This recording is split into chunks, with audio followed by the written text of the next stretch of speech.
ನಮಸ್ತೆ. ವಿನಯ್ ಸುಸ್ತು ಅಂತ ಅಲ್ಲಿ ಸೋಫಾದಲ್ಲಿ ಕೂತ್ಕೊಂಡ. ಹಿಂದಿನ ನೆನಪುಗಳಿಂದ ಮನಸ್ಸು ಭಾರವಾಗಿತ್ತು. ಯಾವಾಗ ನಿದ್ರೆ ಮಾಡಿದ್ನೋ ಅವನಿಗೆ ಗೊತ್ತಾಗಲಿಲ್ಲ.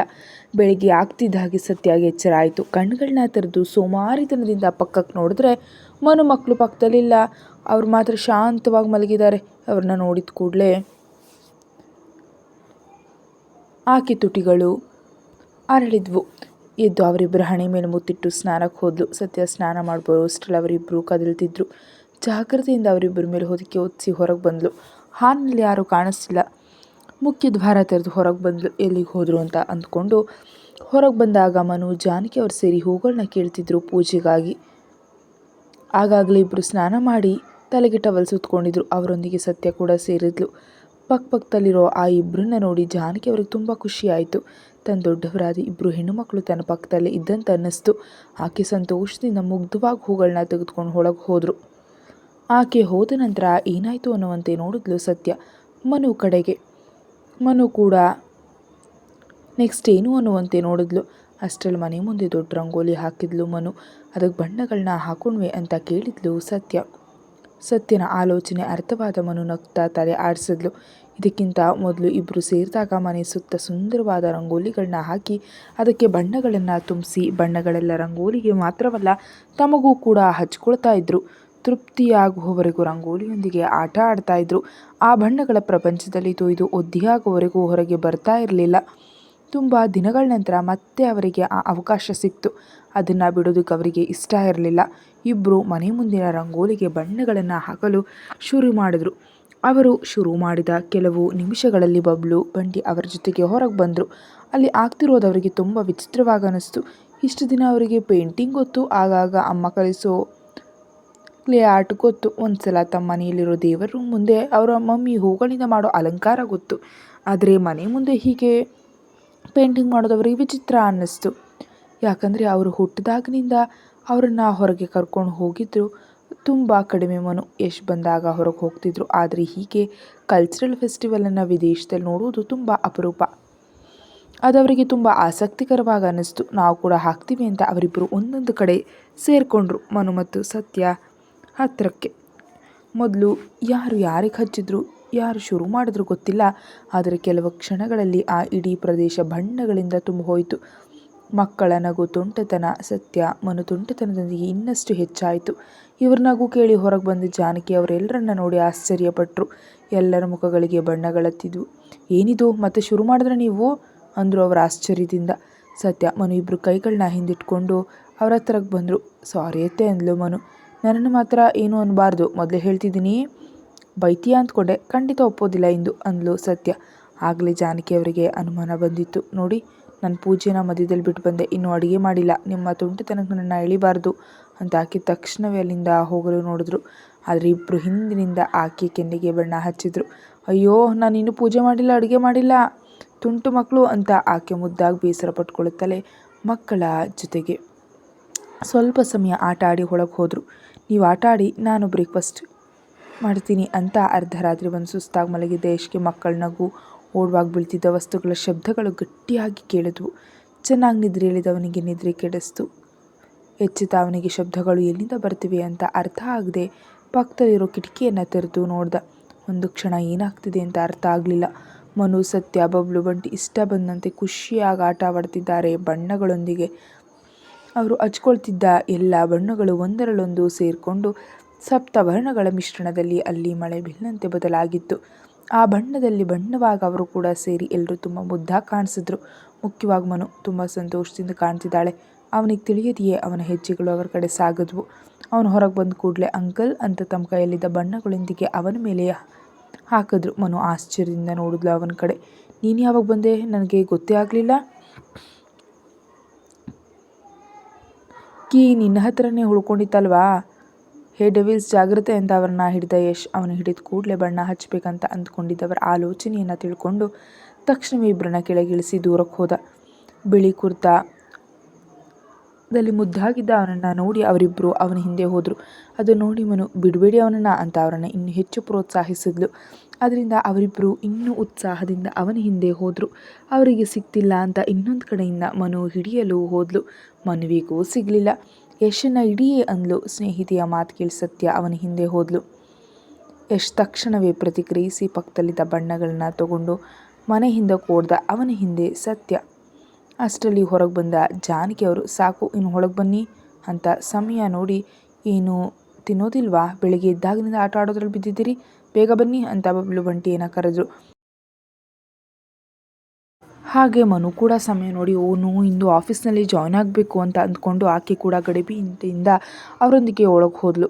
ಓಡ್ತಿದ್ದ ಯಶ್ ಇದ್ದಕ್ಕಿದ್ದಂತೆ ನಿಂತುಬಿಟ್ಟ. ಆದರೆ ಅವನು ಹಾಗೆ ನಿಲ್ತಾನೆ ಅಂತ ತಿಳಿಯದೆ ಸತ್ಯ ವೇಗವಾಗಿ ಹೋಗಿ ಅವನಿಗೆ ಬಡಿದು ಬೀಳ್ತಾ ಇದ್ದಾಗ ತಕ್ಷಣವೇ ಆಕೆಯ ಸೊಂಟ ಸುತ್ತಲೂ ಕೈ ಹಾಕಿ ತನ್ನ ಹತ್ತಿರಕ್ಕೆ ಎಳೆದುಕೊಂಡ.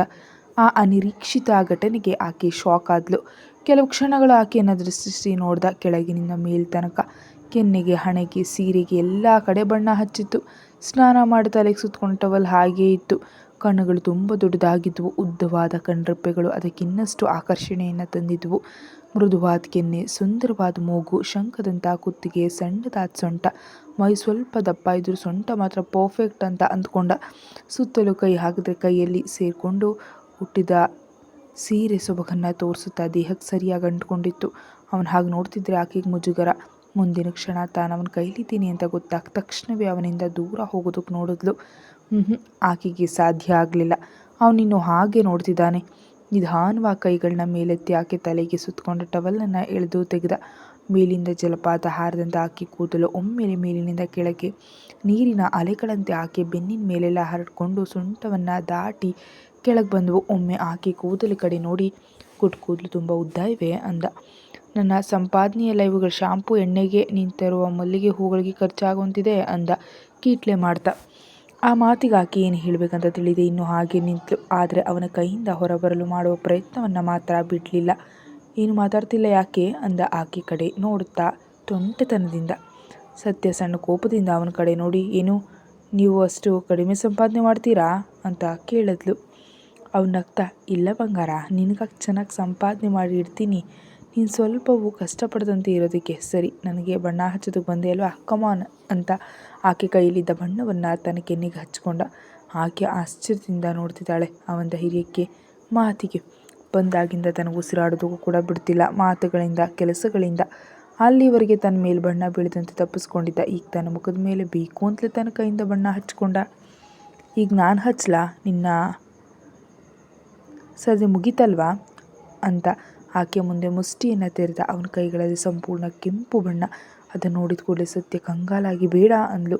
ಅವನಿಗೆ ಹೇಗೆ ಹೇಳಬೇಕಂತ ತಿಳಿತಿಲ್ಲ. ಇಲ್ಲಿನ ಭಾವನೆಗಳವನಿಗೆ ಗೊತ್ತೋ ಇಲ್ವೋ. ಆಕೆಗೆ ಭಯ ಆಯಿತು. ದೇವ್ರೇ, ಏನಿದು ಪರಿಸ್ಥಿತಿ ಅಂದ್ಕೊಂಡ್ಳು. ತಕ್ಷಣವೇ ಅವನಿಂದ ದೂರ ಹೋಗಲು ನೋಡಿದ್ಲು. ಯಶ್ ಇನ್ನಷ್ಟು ಗಟ್ಟಿಯಾಗಿ ಆಕೆಯನ್ನು ಸೊಂಟ ಸುತ್ತಲೂ ಕೈ ಹಾಕಿ ತನ್ನ ಕಡೆ ಎಳೆದುಕೊಂಡ. ಎಲ್ಲಿಗೆ ಹೋಗೋದಕ್ಕೆ ನೋಡ್ತಿದ್ಯಾ? ವ್ಯರ್ಥ ಪ್ರಯತ್ನನ ಬಿಟ್ಬಿಡು. ಯಶ್ ಪ್ಲೀಸ್, ನಾನು ಹೇಳೋದನ್ನು ಕೇಳಿ.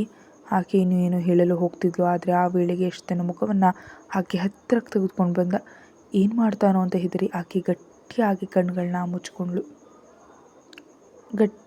ಕಣ್ಗಳನ್ನು ಮುಚ್ಕೊಂಡಿರುವ ಸತ್ಯಾಳನ್ನು ನೋಡ್ತಾ, ಬಂಗಾರ ಕಣ್ಣ ತೆಗಿ ಅಂದ.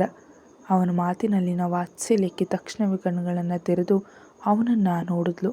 ನಿಧಾನವಾಗಿ ತನ್ನ ಕೆನ್ನೆಯನ್ನು ಆಕೆ ಕೆನ್ನೆಗೆ ಹಚ್ಚಿ ಆಕೆಗೆ ಹತ್ತಿರೋ ಬಣ್ಣಗಳನ್ನ ತಾನು ಹತ್ತಿಸ್ಕೊಂಡ. ಅವನ ಈ ಕೆಲಸಕ್ಕೆ ಮಾತೆ ಬರದಂತೆ ನೋಡ್ತಾ ನಿಂತುಬಿಟ್ಲು. ಅದೇ ರೀತಿ ಇನ್ನೊಂದು ಕಡೆ ಕೆನ್ನೆಗೆ ಹತ್ತಿರುವ ಬಣ್ಣವನ್ನು ಕೂಡ ತನ್ನ ಇನ್ನೊಂದು ಕೆನ್ನೆಯಿಂದ ಹಚ್ಕೊಂಡ. ಅವನು ಮಾಡ್ತಿರೋದನ್ನು ನೋಡೋದು ಬಿಟ್ಟು ಆಕೆ ಏನು ಹೇಳೋದಕ್ಕಾಗ್ತಾ ಇಲ್ಲ. ಆಕೆ ಕಣ್ಗಳಲ್ಲಿ ಆಶ್ಚರ್ಯ, ಇನ್ನೇನೋ ತಿಳಿಯದ ಭಾವನೆ. ಯಶ್ ಆಕೆ ಕಡೆ ಹಾಗೆ ನೋಡ್ತಾ ತನ್ನ ಮುಷ್ಟಿಯಲ್ಲಿದ್ದ ಬಣ್ಣವನ್ನು ಆಕೆಯ ಹಣೆ ಮೇಲಿಟ್ಟು ಕೂದಲು ಸೀಳಿದ ಕಡೆಯಿಂದ ತೆಗೆದುಕೊಂಡು ಹೋಗಿ ತಲೆ ಹಿಂದಕ್ಕೆ ಹಾಕ್ದ. ಅವನ ಮುಷ್ಟಿಯಲ್ಲಿದ್ದ ಬಣ್ಣವೆಲ್ಲ ಆಕೆಯ ಹಣೆ ಮತ್ತು ತಲೆಯ ಮೇಲೆಲ್ಲ ಹರಡಿತು. ಅವನ ಈ ಕೆಲಸಕ್ಕೆ ಕಣ್ಣುಗಳು ಮುಚ್ಕೊಂಡ್ಳು ಸತ್ಯ. ಯಶ್ ತನ್ನ ಕೈಗೆ ಹತ್ತಿರ ಇರೋ ಉಳಿದ ಬಣ್ಣವನ್ನು ಕತ್ತಿನ ಹತ್ತಿರದಿಂದ ಹತ್ತಿಸಂದೆ ಆಕೆ ಎದೆ ಮೇಲೆ ಹಚ್ಚಿ ಅಲ್ಲಿಂದ ಭುಜದ ಮೇಲಿಂದ ಸೊಂಟದವರೆಗೂ ಹೋಗಿ ಆಕೆಯ ಸೊಂಟ ಸುತ್ತಲೂ ಹೊಕ್ಕಳ ಸಮೇತ ಕೈಯಿಂದ ಬಣ್ಣವನ್ನು ಹಚ್ಚಿಬಿಟ್ಟ. ಸತ್ಯಾಗಿ ತಿಳಿಯದೆಯೇ ಕಣ್ಣುಗಳಲ್ಲಿ ಕಣ್ಣೀರು ಬರ್ತಿದೆ. ಯಶ್ ಸೂಕ್ಷ್ಮವಾಗಿ ಆಕೆ ಕಣ್ಣೀರು ಒರೆಸಿ, ಬಂಗಾರ, ಮದುವೆಯಾದವರು 5 ಜಾಗಗಳಲ್ಲಿ ಕುಂಕುಮ ಹಾಕ್ಕೊಳ್ತಾರೆ. ನಾನು 4 ಜಾಗಗಳಲ್ಲಿ ಹಾಕಿದ್ದೀನಿ. ಆ 5ನೇ ಜಾಗ ಬೇಗ ನಿನ್ನ ಹತ್ತಿರಕ್ಕೆ ಸೇರಿಕೊಳ್ಳುತ್ತೆ. ಅಲ್ಲಿವರೆಗೆ ಕಾಯಿ ಅಂತ ಆಳವಾಗಿ ಆಕೆಯ ಹಣೆ ಮೇಲೆ ಮುತ್ತಿಟ್ಟು ಸತ್ಯಾಳನ್ನು ತನ್ನ ಎದೆ ಗಟ್ಟಿಯಾಗಿ ಅಪ್ಕೊಂಡು ಕೈಗಳನ್ನ ಸುತ್ತ. ಕ್ಷಣಗಳು ಸಾಕ್ತಿವೆ. ಅವನ ಸಮ್ಮುಖದಲ್ಲಿ ತಾನು ಯಾಕೆ ಏನು ಮಾತಾಡೋದಕ್ಕಾಗ್ತಿಲ್ಲ. ಅವನ ಕೆಲಸಗಳನ್ನ ಮಾತುಗಳನ್ನ ಯಾಕೆ ವಿರೋಧಿಸೋಕ್ಕಾಗ್ತಿಲ್ಲ ಅಂತ ಸತ್ಯಾಗೆ ಅರ್ಥ ಆಗ್ತಿಲ್ಲ. ಯಾರು ತಮ್ಮನ್ನು ಕರೆದಂತನಿಸಿ ಸತ್ಯ ಯಶ್ ಅಂತ ಮತ್ತೆ ಯಶ್ ಅಂತ ಜೋರಾಗಿ ಕೇಳಿಸ್ತು. ಹಾಂ ಬರ್ತೀನಿ ಅಂತ ಯಶ್ ಮುಂದೆ ಹೋದ. ಬಾ ಅಂತ ಆಕೆ ಕಡೆ ನೋಡ್ದ. ಸತ್ಯ ಅವನ ಕಡೆ ನೋಡ್ದೆಯೇ ನೀವು ಹೋಗಿ ನಾನು ನಂತರ ಬರ್ತೀನಿ ಅಂದ್ಲು.